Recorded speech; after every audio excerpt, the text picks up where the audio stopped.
Chris and the guys at Greenview Construction LLC are a firm offering professional services in design and, of course, construction. And they are proud to announce that they've completed design and 3D renderings for 2 spec home models located in the Jupiter and Palm Beach Gardens area, sitting on over 1-acre lots. Now, they've got 4 lots available for these model homes. The first is a British West Indies model style, totaling just over 4,500 square foot, air-conditioned space, 5 bedrooms, 5 bathrooms, and they boast 16-foot ceilings in some areas. The second, more traditional style home, 3,100 square foot, air-conditioned space, 4 bedrooms and 4 baths. So they boast 14-foot ceilings in some areas. Both models will have a free-flowing layouts that connect the kitchen, the family room, living room, library, a den, and outdoor lanai. And both models will have an option to add a detached in-law suite if you really want the in-laws to move in, and a garage totaling an additional 1,000 square foot. You can visit Chris and the team online at www.greenviewconstruction.com. You can email Chris Tyson, that's C Tyson as in Mike Tyson, C Tyson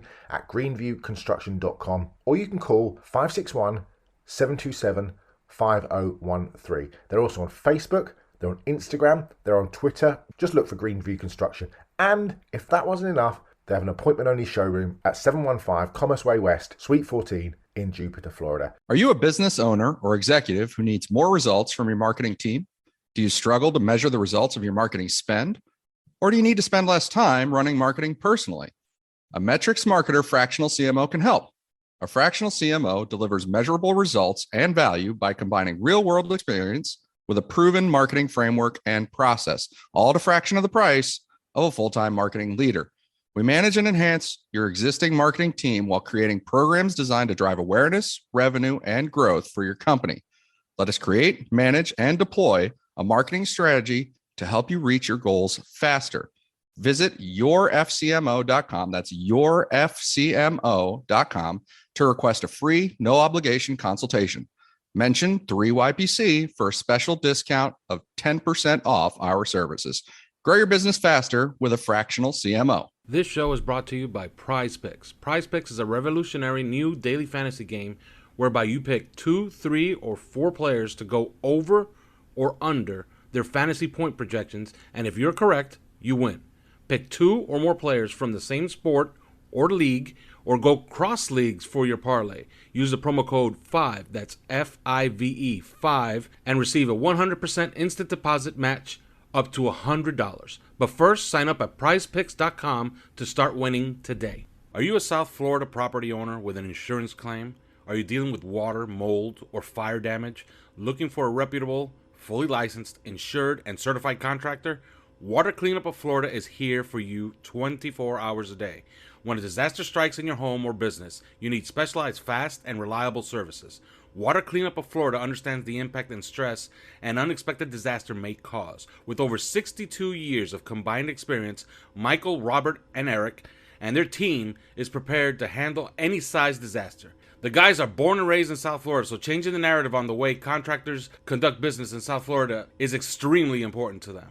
Their objective is to make cleanup and insurance claim process painless and hassle-free. Water Cleanup of Florida is also a licensed building contractor, so they provide the A to Z service, one-stop shopping that busy homeowners and business owners require. There's no need to bring in other contractors. They will handle it all for you. Call or text them anytime at 561-408-7835 for immediate assistance. The number again, 561-408-7835. Water Cleanup of Florida. Welcome to 3 Yards Per Carry, a podcast covering the Miami Dolphins and the NFL. Now, here's your hosts, Chris, Alf, and Simon. And we're on, and welcome to another edition of 3 Yards Per Carry. This is beginning of draft season, so we'll be talking quarterbacks here today. But as we go on for the rest of the month, we'll be putting together what is essentially our 3 Yards Per Carry draft guide. So you could look at these players get drafted in front of the Dolphins, because I'm just looking at this and it just occurred to me they have 4 picks. They have 4 picks left. That's what they have left. I see 102, 125, 224, and 247. Is that right? If you say so, mate. Yeah, it's a 105. Would you say 105? Or did you say 102? I think it was 102 and 120. 102 and 125, right? Right. And then we got 2 7th round in the picks. 7th round. Yeah. So basically, and not only do we just have 4 picks, but practically all of them are in the day 3. Like there's one that's technically in day 2, but it's like the ass end of day 2. Yes, unless maybe they pick up a few more picks, by I don't know, trading all of those picks to get a second rounder. It wouldn't surprise. Well, no, they couldn't do that, but it wouldn't surprise me actually if they just package up 2 of them, those 102 and 125 to just move up. I don't know, maybe like 15 spaces or something like that, and just focus on getting one guy that they think for whatever reason can do something with the team this year. Feels like they're just punting on the whole class. Yeah.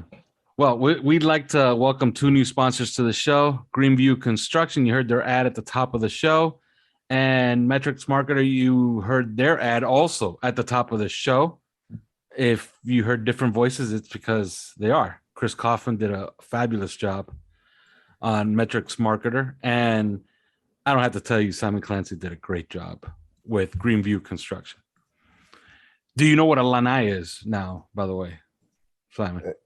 Yeah, it's an out. I thought I'd had it right. It's an outdoor space for you Americans to go to sit and hang out and wank each other off.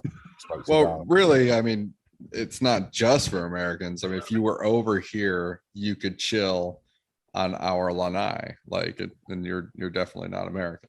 I mean, I'm not letting you jack anybody off here, but I don't want any part of your lanai. Thanks, buddy. All right. Well, I guess we'll start here with Devante Parker. Call it a patio or a conservatory or a porch. That's what people call it, right? A lanai. You're just going to Hawaii just because this is you 2 idiots sucking off tour again, isn't it? It sounds like some sort of female contraceptive. It does. Oh, did you hear that? Tony got lanai. Oh, fuck yeah. Oh, that's a tough one for a week. Yeah. He's down for a couple of weeks. He's out. He's out. He's out of the game. That road trip is fucked. He's got lanai. Like the next strain of COVID. This is not reflective, by the way, of Greenview's properties, which I did look at whilst I was reading the ad and thought, wow, they are pretty slick. They are. Absolutely. Pretty good lanais, too. Yeah, good lanais. Yeah, but I guess we'll start with Devante Parker because I don't think we're going to go into quarterbacks too much in depth. Right, yeah. Devante Parker gone for a 3rd round pick. Dolphins throw a 5th rounder back. Your thoughts on the deal, Simon? If you listen to the national media down here, we just traded Randy Moss, and Dolphins kind of downgraded from Devante Parker to Tyreek Hill. But your thoughts on the deal for the Patriots in essence? Is it going to help them? Is this a bad deal in essence for the Dolphins long term, or who cares? Which is my position. I mean, I fall firmly in the who cares category. It's a receiver that has never really met the level that we hoped. Injuries have been a massive issue. He shows up at times. He doesn't show up at other times. The lack of separation is becoming an issue. Doesn't really fit the scheme. We got a 3rd rounder for a year. We gave up a 5th, but we got a 3rd rounder next year, which means we have 2 1s, a 2 and 2 3s. So yeah, I'm all for it. And look, realistically, what was he going to be? The 4th receiver here? I don't know how much he was getting on the field. Plus, with the backs, with Gesicki, how many touches was you realistically going to get? And I think you can replace Devante Parker fairly easily in the draft, regardless of the minimal picks we've got, because it's a deep class. So yeah, I'm not concerned. Although it is interesting that a question was posed to our head coach, Mike McDaniel, about big body receivers, and the first name that came out of his mouth was Preston Williams. Remember him? Yeah. So I guess Preston Williams, if you're thinking out there, oh my God, we're replacing Preston Williams. Devante Parker with Preston Williams. Well, neither one was reliable, but we don't really have to lean on either one. It's wide receiver 4. And how many times will that guy play in a game? Maybe 10 snaps, if that, maybe 2 or 3 goal line snaps. I don't know. Your thoughts, Chris, on this trade and what it means for that room? I guess the question is, do you need to pay? Because you have to think about this from an opportunity cost standpoint. They were able to get a 3rd round pick for Devante Parker. So would you pay $6.25 million plus a 3rd round pick for a number 4 wide receiver who's probably going to contribute like maybe 250 to 300 yards of offense on the year? I mean, because that's what he's looking at. That if you run the numbers, if you really project it out, and you think about all of the personnel packages that the Dolphins are likely to run and how often they're likely to run them, and the fact that he would be competing with Cedric Wilson for position in that 11 personnel, 3 wide receiver package. And even if you're just being friendly to Devante Parker and saying, he'll split them evenly with Cedric Wilson, which I don't think is necessarily even going to be the case, then, you're still looking at a 300-yard guy. And I just because they got a whale in Tyreek Hill. He's going to be on the field. He's not going to, when you go two wide receiver, Tyreek Hill and Jalen Waddle aren't coming off. Mm-hmm. When you go 1 wide receiver, it's going to be Tyreek Hill. It's going to be or Jalen Waddle. But who it's not going to be is Devante Parker. And so you're really just looking at a minimal contribution. And I asked this to Dolphins fans on Twitters but way before the trade. And it's just like the overwhelming response was, no, you got to keep him. You got to keep him. He's worth it. He's worth it. He's the only guy that can do X or do this or that. And I'm just like, guys, he's the 4th guy. Do you realize like what kind of production you're going to get out of him? And you're talking about paying $6.25 million for that, plus the opportunity cost, the 3rd round pick that you could have gotten if you traded him. And it's like, no, that's not worth it. I'm sorry. Now, I do wonder how he's going to work out in New England. And that's the thing that stood out to everybody is this is the division, right? You traded him in the division. And one thing I know about Devante Parker from over the years is like, if you concentrate, he can have a half of a game where you just start throwing him the ball a lot and he can really take over. He can really do that. And so I wonder if he's gonna, and he's kind of I think he's a guy that gets in his head, his own head too. So I kind of wonder if he could have a game against Miami, or really a half, against Miami, where we're like, crap, we shouldn't have traded him in the division. So I am a little bit wary of that. But on the season, the whole season, when you look at it on a whole, how much is that going to help New England and Mac Jones? I'm guessing not much, but I guess we'll find out. And from Miami's standpoint, it's like, well, if we need a big wide receiver who can come down with some tough catches, but also who can't stay healthy and can't stay on the field, well, they've already got a much cheaper version of that in Preston Williams. Mm-hmm. So forget it. That's what I think it came down to.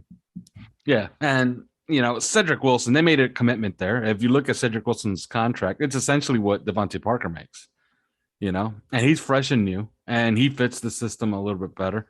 So, yeah, I didn't see how he was going to fit. And, chalk another one up for OnlyFans that we had that one long before anybody else had Devante Parker being sent away.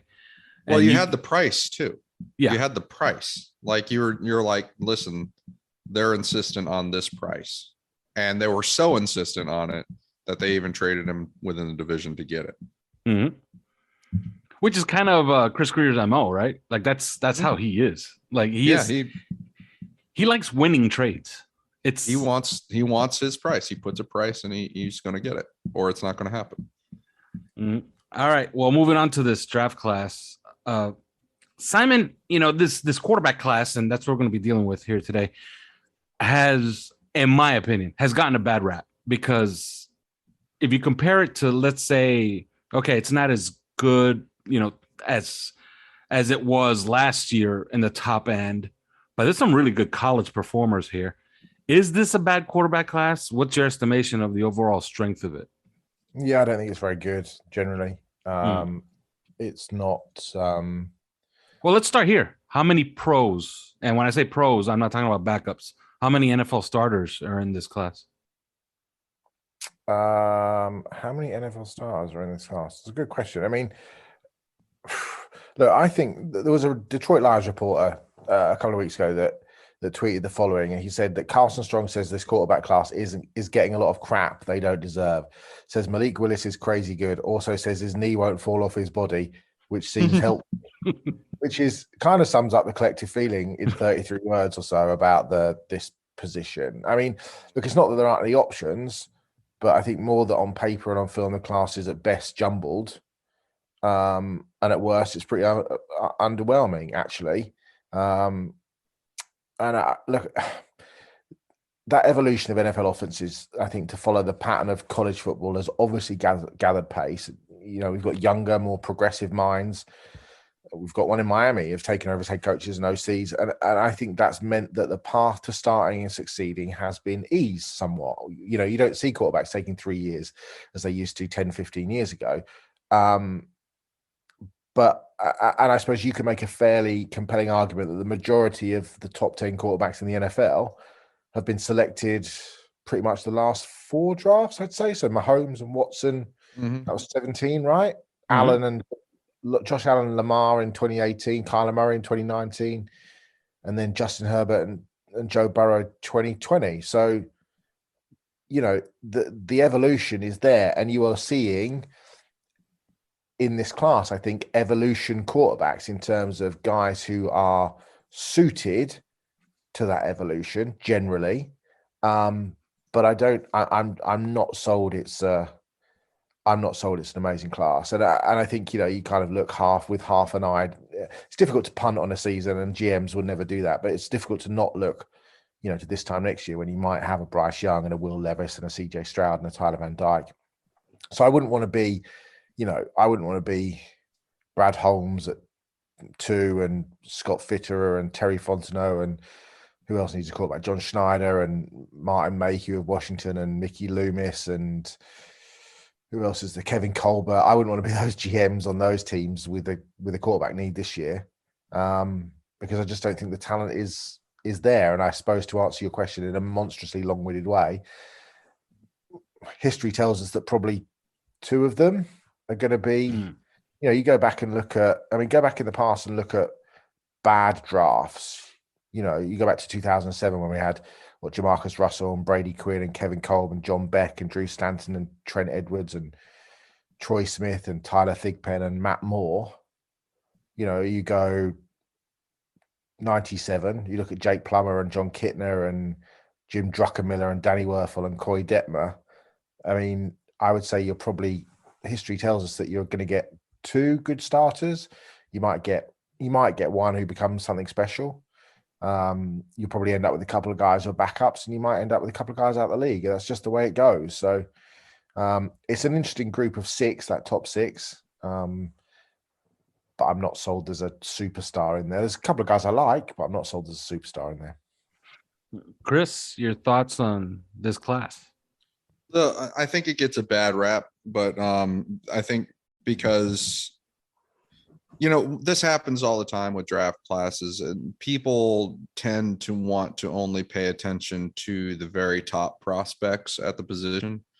And when you're not seeing the quality of the top guys at the position, then it's a bad class. And it's like, so it's like people want to see when you see guys that are like top 10, top 15 quality in a position, and they're really good for that. Then people are, I mean, this is what we do. We pay attention to the top, and then we kind of, you know, whatever on the middle. And I think it's a class that has a middle. I don't think it's a class that has a great top. It's, if this were a big game of Mary F. Kill, then there's a lot a lot. There's a fair number of F's and not too many Marys, and so I think that that's what this class is like. Now, I think it gets a bad rep because as I look through it, and let's just think about, because to me it's more of a five. 5 guys, and those are Malik Willis and Carson Strong, Kenny Pickett, Desmond Ritter, and Bailey Zappi. Matt Corral, I would say. Well, yeah, I have issues with Matt Corral. I think that his playing style is his playing style really doesn't match with his slight stature. And we're seeing the results of that already at the college level. And I think that that's going to continue as a pro and make me really nervous. And I'm not sure what he's going to look like if he tries to change that playing style. So I think that Malik Willis is I've always looked at him as QB1, going back a long time. He's dynamic. I mean, he's crazy. I think he can be crazy good. I think that he is, one of those guys that you look at that should be at the top end of the draft. You're going to put your name next to him, and it's not just because of what he can do on the field and the dynamic abilities, but also who he is off the field. And this is something that I had consistently heard a long time ago about, what kind of guy he was, what kind of person he was. And so I think that you're going to put your name next to him, and I think you're going to feel pretty good about that. But then it's like the other guys, like, you're really going to put your name next to Kenny Pickett, Desmond Ritter, or Carson Strong, with Carson's knee being the way it is. And Desmond Ritter, obviously very inconsistent throwing on the field as he is. There's the Kenny Pickett has the reputation for, is he really ultimately all that talented? Why did it take him so long to really arrive? It seems like he's been playing at Pittsburgh since Dan Marino was at Pittsburgh. Tony Dorsett was his running back as a freshman. Yeah, I mean, like it really seems that way. And Bailey Zappi is kind of similar in as much as how ultimately talented is it just a system thing? Or should we really be scouting his offensive coordinator? Which I, going back to when Bailey Zappi was at Houston Baptist, I think it was, that his offensive coordinator was like, am I scouting the quarterback or am I scouting his offensive coordinator right now? And that's the feeling that you got. But the thing that I would point out is we're talking about the evolved NFL, like Simon says, and then, how the game is. And I just have to say, even going to like somebody like Kenny Pickett, ran like a handheld 4.65, something like that. I mean, and you watch him and he runs and he puts linebackers. I mean, they have to run all out, in order to chase him down. When you see him run, Desmond Ritter runs like a 4.50. Malik Willis, obviously very fast. Carson Strong, okay. Forget that. But even like He's Bailey fast Zappi, in a car, like, if he got in a car and and revved up but even the Bailey engine, Zappi, when you test him out, when you test him out and see what his athleticism, and the dude has some athleticism, and it's so I think you look at that and you're like, so these guys are fitting the new game. They do have athleticism to them. And at the end of the day, it's not going to surprise me if any one of those 5, or even if all 5 of them end up playing for a long time, in the NFL, even starting games. And so, one of them is going to be like a Ryan Fitzpatrick or something like that. And I think that that's why it gets kind of a bad rep. I wouldn't be surprised if a fair number of these guys end up playing for a while. Yeah. Now, before I go back to Simon, very, very quickly on Malik Willis, I know you're a fan. Lance Zierlein, who I really, really respect, and he does his player comparison list every single year. I'd never seen this before, but he says that Malik Willis, check this one out, is a mix between Jay Cutler and Jalen Hurts. Do you see it? Or what is he talking about? And there's dead silence. Well, you know what happened is Simon is taking a break and he's having some tea on his lanai. I thought that question was to you, Chris. No, that was Al to you. Al said before I go back to Simon. Yes, I did. I did say that. Oh, really? And then there was dead silence. Your lanai's burnt down, buddy. Yeah. Well, boy, I must have caught a bad case of lanai. All right, so it's a little bit more natural. I'll ask the same question. All right, you got to leave that in. It's so much better. But 20 seconds of dead air. Do not cut out what's literally the best bit of the entire podcast. All right, let's try that again. No, come back. I'll come back off the lanai. Yeah, Lance Zerline, who I happen to respect. I'll do it again. Cut this out. Do not cut it out. Do not cut it out. Okay, he says Jay Cutler, Jalen Hurts. That's who Malik Willis is. Do you see it? Do you get it? Well, if you give, it's odd. By the way, it is odd that 1,000 years later, Jay Cutler is considered an insult, right? Right, but I don't know if that's so. Is this an insult if you gave Jalen Hurts Jay Cutler's throwing ability in his arm? Like, is that really an insult? Because that's kind of what he's saying here. Yeah. And I think that's not really insulting, because that if Jalen Hurts had Jay Cutler's pure throwing ability, then he'd be a very different player, I think. And I think that if obviously if Jay Cutler had the sort of athleticism, make you miss ability, Malik Willis would be a strong running back prospect in this class. If for some reason you're just like, okay, we're giving up on him and quarterback and we're just going to make him, because he's got the build, and you watch him run, he's got all that make you miss ability. He's got physicality to him, and strength, pure strength, really good. He would be a really strong running back prospect, but then you watch him throw the ball and he has the strongest arm probably in the draft. It's between he and Carson Strong, obviously, but he has, there are throws in there that are just like, face peeling from him, and just in terms of velocity and what he can do with the ball. And that's why you compare him to a Jay Cutler, because when Jay Cutler was coming out, that's he had some of that too. So I think that it definitely, I'm not, when I was watching him, and this is why I kept calling him QB1, I'm not saying that he's going to be ultimately this great player, because we don't know, but I hadn't seen that feat, athleticism, and pure arm strength, velocity combo since Mike Vick. I just have not.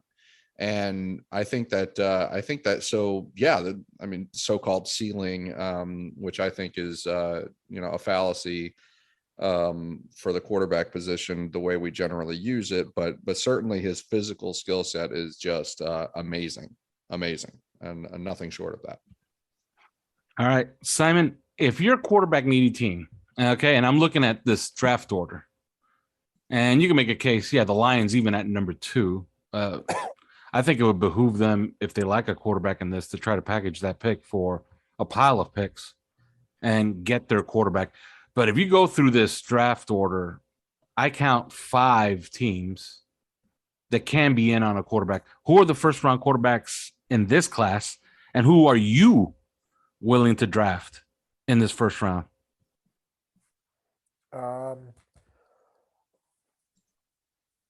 Who are the teams? So who are the teams that need quarterbacks? Well, that would be Detroit, Houston. I don't think Houston do. Davis Mills is a good player. I don't think it's a shock that Davis Mills played really well last year, and I think he's only going to get better. Giants, Carolina. I think the Giants are going to give. The Giants are doing what Miami and Philadelphia are doing and protecting themselves for next year. I think Daniel Jones gets one more year. I think Carolina, obviously, Atlanta, obviously, Seattle, potentially, Washington. New Orleans, Pittsburgh. I think that's probably the 6 or 7, isn't it? I would suspect. Yeah, I would say that's the list because the bottom of the list are I'm all Detroit. the top playoff teams. Yeah. If I'm Detroit, I'm taking probably Trayvon Walker at 2, and I'm taking the best remaining quarterback at 34 because there's not going to be 6. I mean, Chris mentioned those guys. Sam Howell to me is a really good player in this class. I think he's significantly better than. I mean, you don't have to look at what he did. Detroit last also year. has 32, by the way, from the Rams. Sorry, yes, that's what I meant. 32 and 30. Yeah, absolutely. They have both. Yes.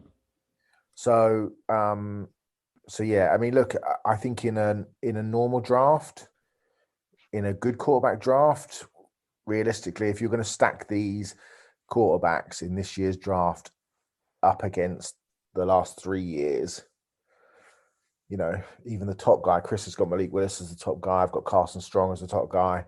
I mean, I wouldn't be putting them anywhere close to the top. So there are, quarterbacks are going to get overdrafted. Talk about Kenny Pickett going 6 to Carolina. That to me is just crazy. But they need a quarterback. So, and if you don't have a quarterback, you don't have a great deal. So, but yeah, I mean, the Kenny Pickett stuff just kind of slightly blows my mind. And Chris made the complete point. I went to see him. I saw him play live against Michigan State in 2018, and he looked about as much of a first-round quarterback as you or I did. I remember seeing him first time in 1989. Yeah, exactly. But he's going to be he's a 24-year-old rookie. There are some people talk about him being the most accurate quarterback in the draft. I mean, I saw a lot of inaccurate throws. And people, everybody joked about, the small hands thing. It's such a media creation. He played 52 games at Pitt. Yeah. Do you know how many fumbles he had in 52 games? Have a guess. Go ahead, Chris. Oh man, should we go full Tony Banks here and say 50 fumbles in 52 games? Okay, Alf. I'll go 51. I mean, I'll do the prices right on Chris here. 38. Wow. Jesus. 38 fumbles in 52 games. How many of those do you think he lost? Oh, wow. I mean, you can't be that many of them, maybe like 20, 25 of them. 25, Alf? Let's go a low number. 11. 26. Wow. Yeah. He lost 26 fumbles in 52 games. Jeez. But people want to make light of the fact that his hands are, it's not a thing. That is full Tony Banks. That's Tony Banks. That's full Tony Banks. And Matt Ryan's senior year at Boston College. One of the reasons that turned me off on him. Was that fumbles? I thought that was just interceptions. It was everything. He was a turnover machine. He averaged almost 2 turnovers a game. Didn't he have like 700 attempts, or I don't know what the fuck, but he had a good year. He had a good year, but he had a lot of turnovers his final year. So EJ Brown is an interesting quarterback in this class. EJ Perry, from Brown. Mm-hmm. He's an interesting quarterback. He was a 4-star kid at Boston College, and then transferred to Brown because that's where his uncle and his father had played. He is. Chris talked about athleticism. He ran a 4.60 at the combine. He was MVP of the Shrine Game, MVP of the Shrine Week. I mean, no Brown quarterback has ever thrown a pass in the NFL, and that is going to change with this kid. He is an interesting quarterback. But yeah, it's to me, it's not a great class. That I think if you combine some of the, you look at Carson Strong, for example, this is a kind of mature, efficient pocket pass. He's got a strong arm, very strong arm. I was at the Senior Bowl and it comes off his hand differently. He's got good feet. I like his processing pre-snap. He's accurate. He makes plays late in the down. But I like his confidence with his arm. Like he thinks he can do anything with that ball. Yeah. But there's a significant injury red flag. He had a joint condition in 2017, a significant injury at a basketball camp, and they discovered a joint condition in which the bone underneath the cartilage of the joint essentially dies because there's no blood flow, and his lateral femoral condyle bone showed 70% detachment. And he'd had this since he was 12 unknowingly. And if the bone had broken, it would have ended his athletic career completely. He probably would have had to have his leg amputated. So he's got 8 biodegradable nails in to mend the crack, but he's also had 2 further surgeries on the knee because of pain in it. So it's, we're not, I mean, it feels like he got a clean bill of health from the combine, because it wasn't like he had to go back for a recheck, because obviously we heard about Damone Clark, the LSU linebacker, having the spinal fusion surgery. But we haven't heard anything about Strong. So maybe he did get a clean bill of health, but we'll find out on draft day. Because if we get to the middle portion of the second round and he hasn't come off the board, then we know there's an issue. Or maybe it's just his medical issues are just so well documented and known. Yeah, maybe. Yeah. All right. On the way out here, this is a Dolphin podcast, so I'll start with you, Chris. Is there a developmental quarterback in this group? Do you see the Dolphins using any of their picks on any of these guys? I could absolutely, and part of that is just because of what we have left after, and we've clearly tabbed that number 29 pick for an unhappy veteran. That's something that I've talked about with some people, and I think that they threw that out there. They don't have the second round pick. They don't have anything in the third. I mean, they don't pick until 102. These picks that they have remaining are kind of almost throwaway, and so if you can come out of there at that point, you're just like you're going after guys, and it's just like, I'm not necessarily going to get anything out of these guys unless they trade 102 and 125 to move up and just target like one guy, one running back. I'll talk about those later. But yeah, I could see one of those picks ending up on a developmental quarterback. And the ones that I would think that you pay attention to, I think you do pay attention to Bailey Zappi, because if they're designing an offense around Tua Tagovailoa, then I think Bailey Zappi could run it. If you're just strictly looking for a backup. And so I think that that's one guy to pay attention to if he gets into that third, fourth round area where they start to have picks again. So yeah, there's definitely some guys, and I think EJ, you mentioned it, the guy from Brown, EJ Perry, he's another developmental guy, and good athleticism. I think that just judging from who they put on the staff and Mike McDaniel's Yale background, I think that they would probably appreciate a quarterback who's got a very, a strong academic background. So yeah, those are two guys. Really wouldn't surprise me if they were Dolphins after that weekend. All right, Simon, you got a guy? Yeah, Perry. EJ Perry would be the guy that I think they would. He's like a coach on the field as well. I think McDaniel would respect that. He likes that. He plays from the shotgun. He plays in a spread offense.